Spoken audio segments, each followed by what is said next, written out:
तापमान खाली जात असताना अनेकांना सकाळी फोन येत नव्हते आणि त्यामुळे काही लोकांचं तापमान देखील आपल्याला इथं वाढताना पाहायला मिळालेलं होतं. आणि खरंय. सध्या पाहायचं तर आल्हाददायक असं वातावरण आहे, आनंदी वातावरण इथं पाहायला मिळत आहेच. एकूणच सगळे जे संभाव्य मंत्री आहेत, एकूण आमदार आहेत, इथं आपल्याला सध्या दिसत आहेत. येत्या काळामध्ये जर पाहायचं तर हे तापमान असंच राहताना आपल्याला दिसणार आहे. एकूण अधिवेशन हे होताना दिसणार आहे आणि त्यामुळे कुठेतरी विरोधक आणि सत्ताधारी यांची राजकीय गरमागरमी देखील आपल्याला होताना दिसू शकते. आता सध्या पाहायचं तर मुख्यमंत्री देवेंद्र फडणवीस हे देखील इथं पोहोचलेले आहेत.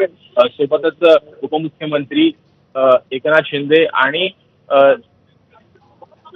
अजित पवार हे देखील आपल्याला हो. मंचावर आता दाखल होताना दिसतील. त्यामुळे एकूणच या शपथविधी सोहळ्याला देखील थोड्याच वेळात आपल्याला सुरुवात होताना दिसणार आहे. सी राधाकृष्णन, राज्यपाल सी राधाकृष्णन हे देखील काही क्षणात इथं दाखल होताना दिसतील. आपण सध्याला समोर देखील बघू शकतोय केंद्रीय मंत्री नितीन गडकरी हे देखील या शपथविधी सोहळ्याला हजेरी ते लावताना दिसत आहेत.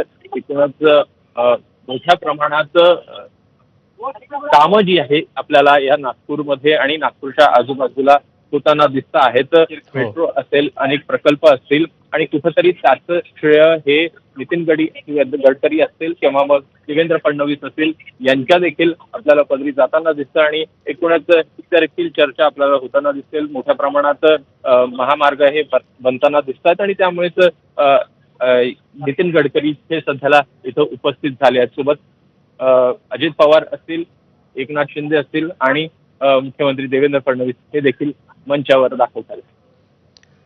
निश्चित व्यासपीठावर आता मुख्यमंत्री देवेंद्र फडणवीस, उपमुख्यमंत्री एकनाथ शिंदे आणि उपमुख्यमंत्री अजित पवार या तिघांचंही आगमन होताना दिसत आहे. आणि आता शपथविधी सोहळा काही क्षणांवर आल्याचं हे द्योतक निश्चितपणे आपण म्हणू शकतो.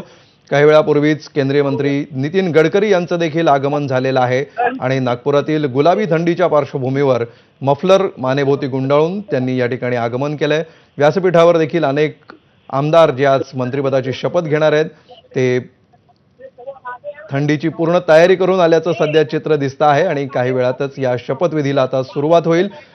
ज्या प्रकारे आपण पाहतो आहोत की सकाळपासून गेल्या काही तासांमध्ये अनेक धक्कादायक